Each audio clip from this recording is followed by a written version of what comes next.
Hello, నేను Sesha Rao. Megastar Chiranjeevi సినిమాల్లో అత్యున్నత స్థాయికి ఎదిగినటువంటి హీరో. రాజకీయాల్లో కూడా ఒక స్థానానికి చేరుకున్నటువంటి పొలిటీషియన్.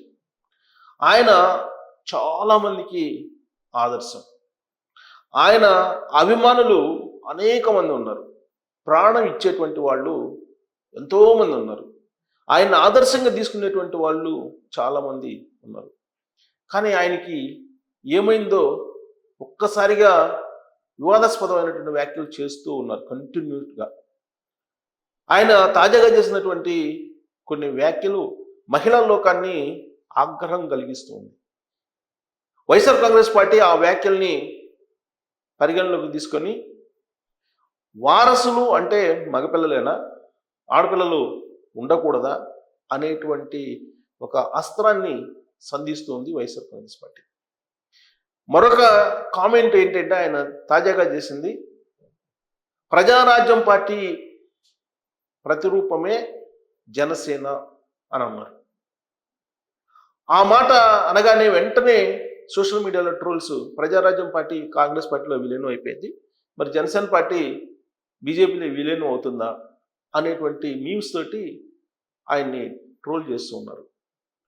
ఇక బ్రహ్మ ఆనందం అనేటువంటి ప్రీ రిలీజ్ ఫంక్షన్లో పార్టిసిపేట్ చేసి ఆయన చేసినటువంటి వ్యాఖ్యలు దుమారం రేపుతున్నాయి. ఏంటి ఆయన తాత రసికుడు అని చెప్పి చెప్పడంతో పాటు కంటిన్యూషన్లో ఆయన అనేక మందితోటి కాపురం చేసినటువంటి విషయాన్ని చెప్పారు వాళ్ళ తాత. సో వాళ్ళ తాత బుద్ధులు రాకూడదని చెప్పేవాళ్ళు అని అంటూ ఆయన మొత్తం చెప్పారు. ఆ వ్యాఖ్యలు వివాదాస్పదం అవుతూ ఉన్నాయి.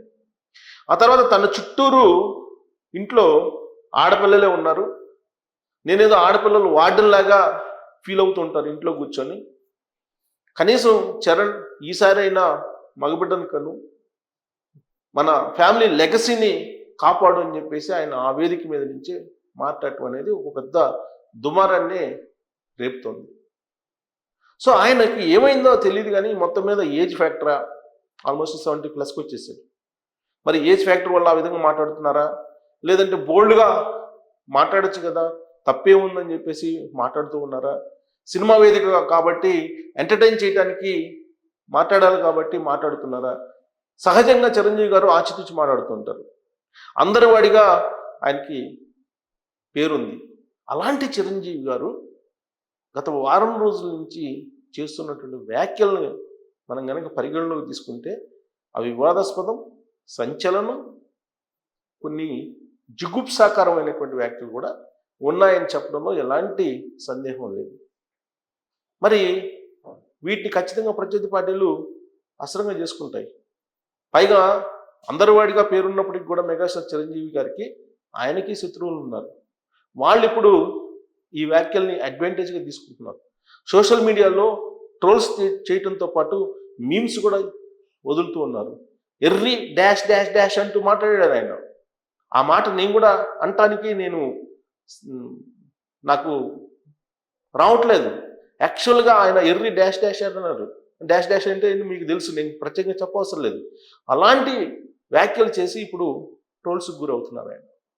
బ్రహ్మానందం గారు ఆ మాట అనగానే నోరుకిలో చెయ్యి అడ్డం పెట్టుకున్నారు. అంటే వేదిక మీద ఉన్నట్టు, డయాస్ మీద ఉన్నట్టు బ్రహ్మానందం గారే అసలు చిరంజీవి గారు ఏంటి ఇలా మాట్లాడుతున్నారని చెప్పి నోరుకి చెయ్యి అడ్డం పెట్టుకున్నారు.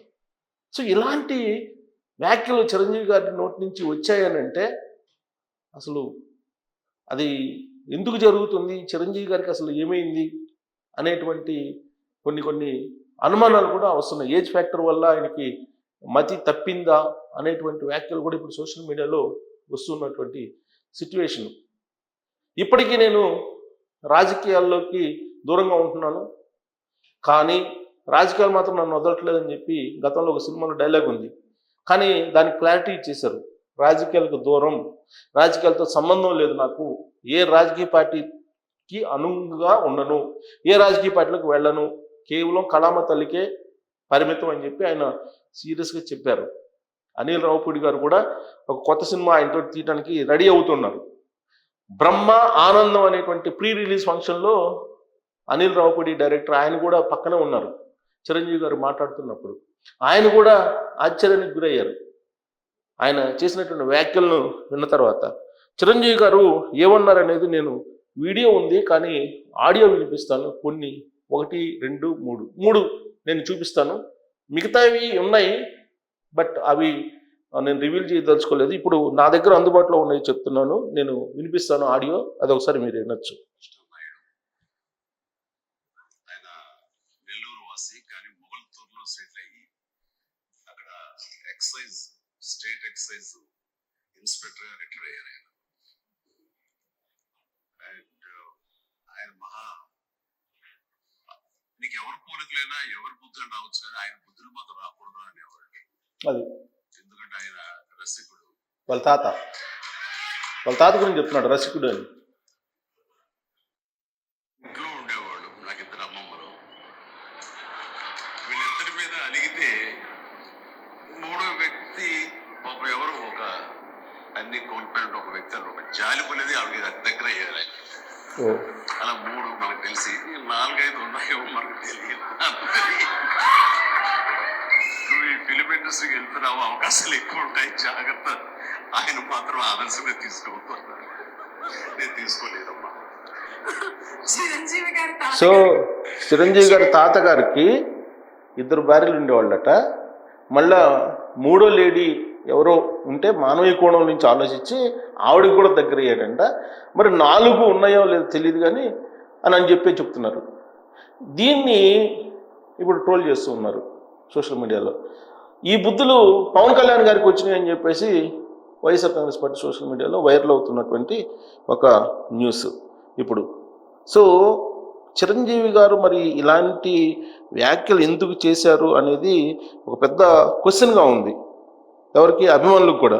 జనరల్గా మాట తోలరు ఆయన, మరి ఆయనే మాట తూలేరు అని అంటే విచిత్రమైనటువంటి పరిణామం అని చెప్పి చర్చించుకుంటున్నారు. ఇవి కాకుండా ఇంకా కొన్ని వ్యాఖ్యలు కూడా చేశారు ఆయన. అది రాధాకృష్ణ నాయుడు వాళ్ళ తాత పేరు, అది చెప్పారు. రాధాకృష్ణ నాయుడు పేరు. ఆయన ఇంకోటి కూడా ఎర్రి డాష్ డాష్ అనేది మొహం పెడతారు కదండి, ఎరుపు మొహం పెడతారు కదా, రెడ్ ఫేస్ పెడతారు కదండి. ఆ రెడ్ ఫేస్ అతనికి త్రోట్ అలా ఫిక్స్ అయిపోయింది. ఆ ఫ్లైట్ ఎక్కడో ఎయిర్ హోస్టెస్ చుట్టూ ఎన్ని కొత్త. అది ఇప్పుడు మీమ్స్ లో మొహం పెడతారు కదండి, ఇది ఆయన ఉపయోగించినటువంటి పదజాలం. సో ఇవి ఇప్పుడు బాగా వైరల్ అవుతున్నాయి. పొలిటికల్ గురించి మాట్లాడారు, ఆయన కుటుంబంలో ఉండేటువంటి వాళ్ళ తాత గురించి మాట్లాడాడు, వాళ్ళ కుటుంబంలో ఉండే ఆడపిల్లల గురించి మాట్లాడారు, మీమ్స్ గురించి కూడా మాట్లాడారు. ఇన్ని రకాల వివాదాస్పదమైనటువంటి కామెంట్లు చేసినటువంటి చిరంజీవి గారిని నెట్ జైల్లో వదిలిపెట్టడం లేదు. ఇప్పుడు ఆయన్ని రకరకాలుగా ట్రోల్ చేస్తూ ఉన్నారు, ఆయన్ని వేటాడుతూ ఉన్నారు. దీని వెనుక అసలు ఏం జరిగింది, చిరంజీవి గారికి ఏమైంది అనే దాని మీద ఆయన అభిమానులు ఇప్పుడు తలలు పట్టుకుంటున్నారు వాస్తవంగా. మరి ఇవన్నీ విన్న తర్వాత చిరంజీవి గారికి సోయ ఉండి మాట్లాడారా, సోయ లేకుండా మాట్లాడారా, అసలు చిరంజీవి గారికి ఏమైంది, ఎందుకు ఆయన నోరు జారుతూ ఉన్నారు? అసలు ప్రజారాజ్యం పార్టీ ప్రతిరూపం జనసేన అని అనడమే ఒక పెద్ద రాజకీయపరమైన బాంబు పేల్చారు. మరి దాని ఆంతర్యం ఏంటి? ఇటీవల కాలంలో బీజేపీకి బాగా దగ్గరగా ఉన్నారు చిరంజీవి గారు.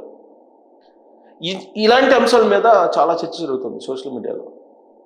మరి చిరంజీవి గారు అనాలోచితంగా చేశారా, బోల్డ్గా సినిమా వేదికల మీద చేసినటువంటి వ్యాఖ్యల కింద తీసుకోవాలా, ఆయన ఆలోచన సరళికి ఇవి అద్దం పడుతున్నాయి అనుకోవాలా? జనరల్గా పితృస్వామి దేశం మంది, వారసులు అనగానే మగపిల్లలు అనేది. బట్ చిరంజీవి గారు లాంటి వాళ్ళు కూడా మగపిల్లలు అయితేనే వారసులు, ఆడపిల్లలు వారసులు కాదు అనేటువంటి యాంగిల్లో మాట్లాడుతున్నారంటే ఆయనకి మహిళల మీద ఉన్నటువంటి గౌరవం ఏంటి అనేది ఇప్పుడు మహిళా సంఘాలు ప్రశ్నిస్తూ ఉన్నాయి. మరోవైపు ఉపాసన కోడలు, ఆవిడ పారిశ్రామికవేత్త, విజయవంతమైనటువంటి ఎంటర్ప్రెన్యూర్, అలాగే మానవీయ కోణం నుంచి అపారమైనటువంటి సేవ చేసేటువంటి కోడలు ఉపాసన. మరి ఆయన వారసత్వం లెగసీని ఉపాసన కాపాడలేదా అనేటువంటి ఒక వర్షన్ని ఇప్పుడు వైఎస్ఆర్ కాంగ్రెస్ పార్టీ తీసుకొస్తుంది. ఆ తీసుకొస్తున్న వాళ్ళు ఎవరో కాదు, వైఎస్ఆర్ కాంగ్రెస్ పార్టీ అధికార ప్రతినిధిగా లేటెస్ట్గా ఎంపికైనటువంటి శ్యామల, ఆవిడే ప్రెస్ మీట్ పెట్టి అడుగుతున్నారు చిరంజీవి గారిని, ఇలాంటి పరిస్థితి చిరంజీవి గారికి ఎందుకు వచ్చింది అనే దాని మీద మీరు కామెంట్ చేస్తూ ఆయన చేసినటువంటి వ్యాఖ్యల్లో మీకు అనిపించింది ఏందనేది కూడా తెలియజేయచ్చు. Thank you very much.